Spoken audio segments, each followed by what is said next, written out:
The Forgotten Killers, stories Netflix would never show. The Shadow That Walked California. In the 1970s, California wasn't the dreamland it pretended to be.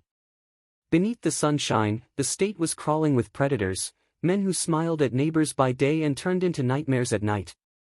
But one of them almost vanished from history altogether. His name rarely appeared in headlines. His victims were buried under the louder chaos of other monsters: Zodiac, Manson, Ramirez. Yet his story, once uncovered, was darker than all of them combined. They called him the East Bay Butcher. Born in 1937, Charles Jackson Jr. entered the world already starved, of love, of hope, of anything human. He grew up in the rural poverty of Louisiana, where hunger became a constant companion and pain a kind of language.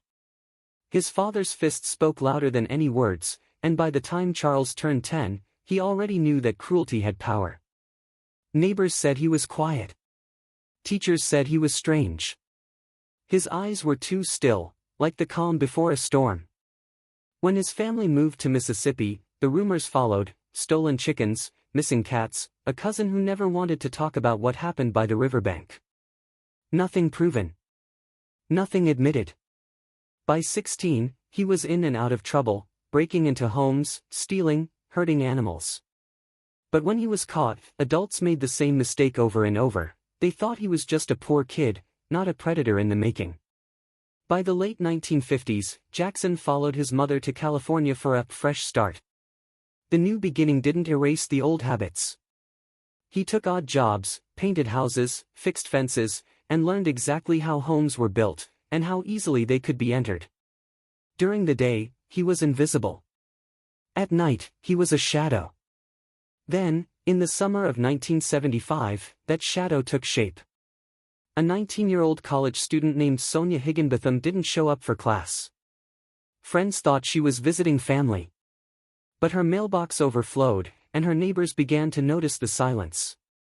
When her landlord opened the door, a wall of smell hit him like a wave: rot, copper, and something worse. Sonia was on the floor, her nightgown torn. No signs of struggle. No fingerprints. The killer had moved through her life like smoke. Detectives had nothing. Not one clue. No motive. Just terror. 2 months later, another woman, Ann Johnson, 27, a clinic scheduler, was found in her home, murdered in nearly the same way. Same area. Same eerie stillness. The only difference: a coffee cup in the sink, half-washed, and a clean plate beside it. Police believed the killer had eaten there, calmly, deliberately, after watching her die. For months, the city lived in panic. Doors were double-locked. Window bars sold out. Women walked home in groups. But the killer didn't care. He struck when no one expected it, leaving behind scenes so cold and calculated that investigators started calling him the Ghost. Then, in 1978, the unthinkable happened. An 11-year-old girl named Cynthia Waxman disappeared from a field while feeding a stray kitten. Her body was found that same night, just yards away. What the killer did to her was so violent that even seasoned detectives refused to describe it. 3 victims. No evidence. No witnesses. Just silence. Jackson didn't follow patterns. He didn't hunt on a schedule. He hunted opportunity. When he felt rage building inside him, someone died. And for years, California kept living, unaware that one of its most brutal serial killers was still out there, hiding in plain sight, waiting for his next chance to spill blood and vanish into the dark, the killer who watched. By 1981, the East Bay had learned to live with fear. The summer air carried whispers, rumors of a phantom breaking into homes, women found with no explanation, children gone without a sound. Police couldn't connect the dots, but the pattern was there, buried in silence and shadows. That silence was about to break. November 22, 1981. Henry and Edith Villa, an elderly couple from Albany Hill, were found dead in their own home. Neighbors described them as peaceful, churchgoers, quiet, the kind of people who waved at mailmen and left cookies on Christmas Eve. They didn't have enemies. They didn't even lock their doors sometimes. When detectives entered, it was already too late. The back door had been pried open, and the entire house was unnaturally still. Downstairs, the living room looked untouched, but in the hallway, a trail of blood led to the bedroom. Henry was found near the doorway, stabbed again and again. Edith was on the bed, her nightclothes torn, her body mutilated. She had been raped, then stabbed in the chest and neck. The killer hadn't just broken in. He had waited.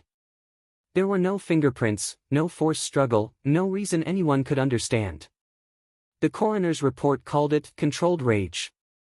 But what haunted detectives most was the time of death, somewhere between 10:45 and 11 p.m. The TV was still on, volume low. It was as if the killer stood in the dark corner of the room, watching them breathe, waiting for the right moment. 2 weeks later, December 4th, another woman was found in Oakland. Her name was Betty Jo Grunswag, 37, a teacher and mother of one. Her teenage daughter came home from school to find her lying on the kitchen floor, still alive but barely. Betty tried to speak but could only whisper, "He was a rapist." Those were her final words. She'd been stabbed from behind, collapsing while trying to crawl to the door. Later, investigators learned she'd been receiving strange phone calls for weeks, no words, just breathing. Everyone brushed it off as prank calls. But now it was clear, the killer had been watching her too. 4 days later, it happened again. Gail Sloum, age 34, was attacked just outside her home. It was fast, public, and brutal. She made it as far as her front steps before collapsing in her own yard, her keys still in her hand. By now, panic had turned to hysteria. Oakland police doubled patrols, but the murders kept coming. The newspapers called him the East Bay Slayer. Locals called him the man who sees through walls. Then, on January 5, 1982, he made his final move. Dr. Joan Stewart, a respected biology professor, went missing during her morning walk through Montclair's wooded trails. When search teams found her body the next day, they knew it was the same man. The precision, the brutality, it was all there. But there was something different this time, something chilling. In Joan's hand was a half-eaten piece of Canadian bacon. The killer had stopped, mid-murder, to eat. It made no sense, until a neighbor came forward. She told detectives about a man who lived nearby named Charles Jackson Jr. She said he drove a car that looked just like the one seen near the crime scene. Every morning, she packed his lunch, always with a piece of Canadian bacon. When the police checked his license plate, the match was perfect.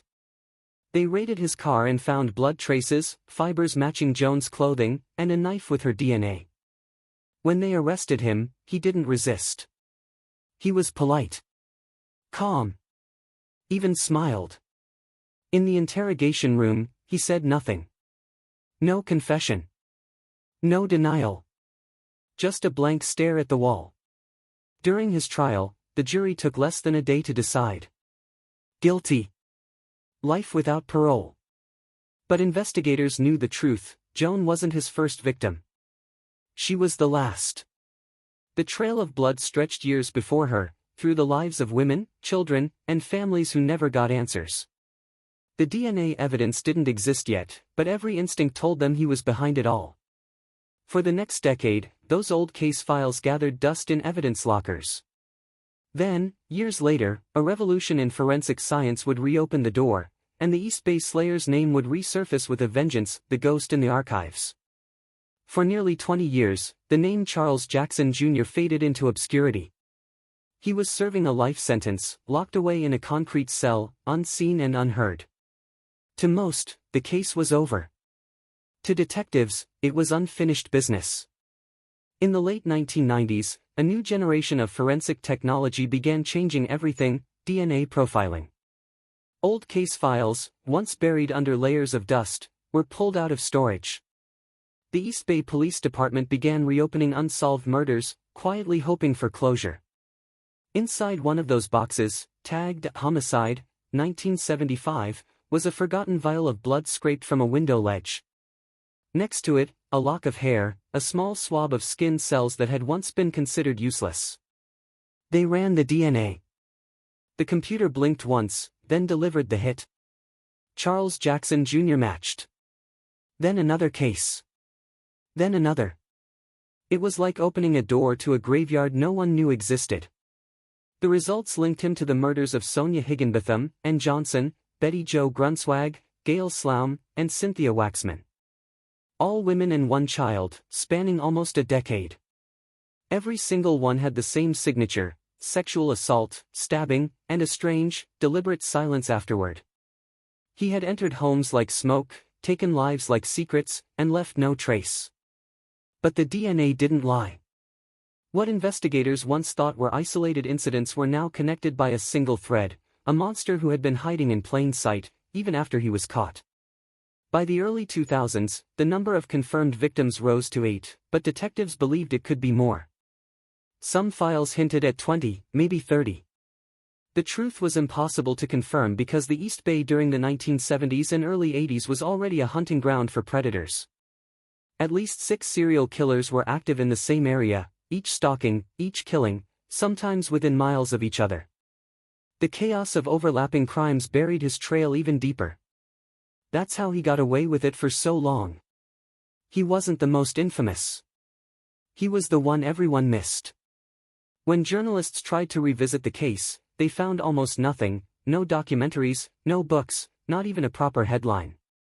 Jackson had slipped through history like a ghost, leaving only scars and the people who remembered. The surviving families never got justice. No apologies. No truth. Just a quiet note in a coroner's file marked "Case Closed." Then, in 2002, news broke inside San Quentin prison. Charles Jackson Jr., aged 65, was found dead in his cell: heart attack, no foul play. No final words. No confessions. Just a name logged, a bed sheet folded, and silence. But death didn't end the story, it only deepened it. As forensic databases expanded, more old cases began pointing back to him.